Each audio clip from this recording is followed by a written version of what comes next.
Hello there, Erin Bradley here. And if you saw last week's video, you might remember that I was wearing the exact same outfit. And that's because there's a focus this summer on the importance of scaling. And part of that is leveraging your time. And part of leveraging your time is batch processing.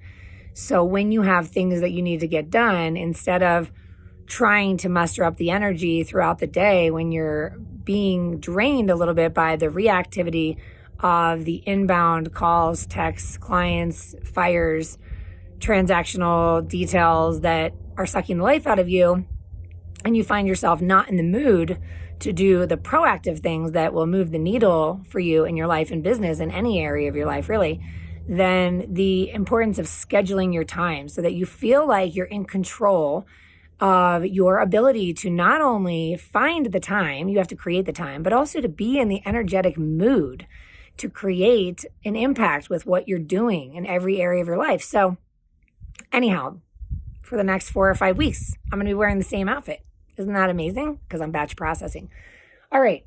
Now, I wanted to share something with you guys because I interviewed a guy named Tim Rhode on the podcast recently who sold over 2,500 homes in his real estate career and then retired himself on real estate investing, and in his words, spent the next 10 years skiing and hiking and getting the goods in the woods, so he says.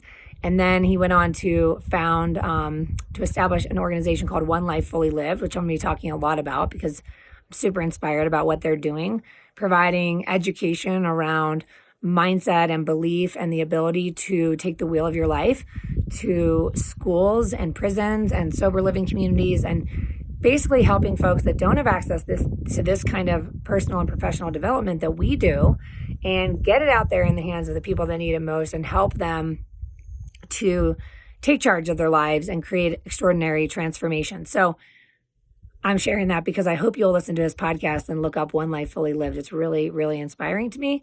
But the thing that he said in his interview, which really struck me, was he said, as entrepreneurs and real estate professionals, we get to, and I think he said something like, we get to coach our kids' sports teams, or we get to travel whenever we want, or we get to make our own schedule. And I thought it was interesting because I was like, how many people do I know that are self-employed and get to make their own schedule or design their business however they want, or, spend more time with their loved ones or travel, and they don't actually give themselves permission to do it? Meaning that when the business is really busy, the demands of the busyness, which is very prevalent in this 2021 real estate market, sort of rob us of that perception of our ability to be able to get to do whatever we want to do.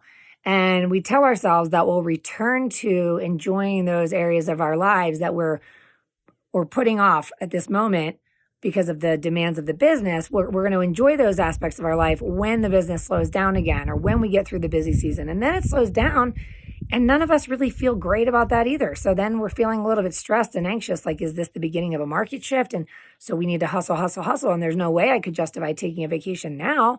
So I guess my question for you is, where in your life and business could you identify an aspect of it that that you became self-employed so that you could get to ... And then are you giving yourself permission to do it? Or are you making excuses for why you can't? Because you can do whatever you want to do and design your business however you want to support the lifestyle vision you had when you started. And you can do so unapologetically and decisively. And you don't need to feel bad about it. You can, because you're the boss. So a lot of us think that we can't, but nobody's saying that we can't. So you can. And I would encourage you to do so. If there's something that your heart is longing for in your health or your relationships or your finances, your business, lifestyle, etc., maybe rewrite that script to say, I can and I will. I want to, and I'm willing to do whatever it takes to make that happen. All right, that's my thought for you today. I hope you're having a great day wherever you are, whatever day it is. I love and appreciate you, and I love hearing from you. So if you have questions or feedback, please shoot me back a response. I'd love to hear from you, and I'll see you next time.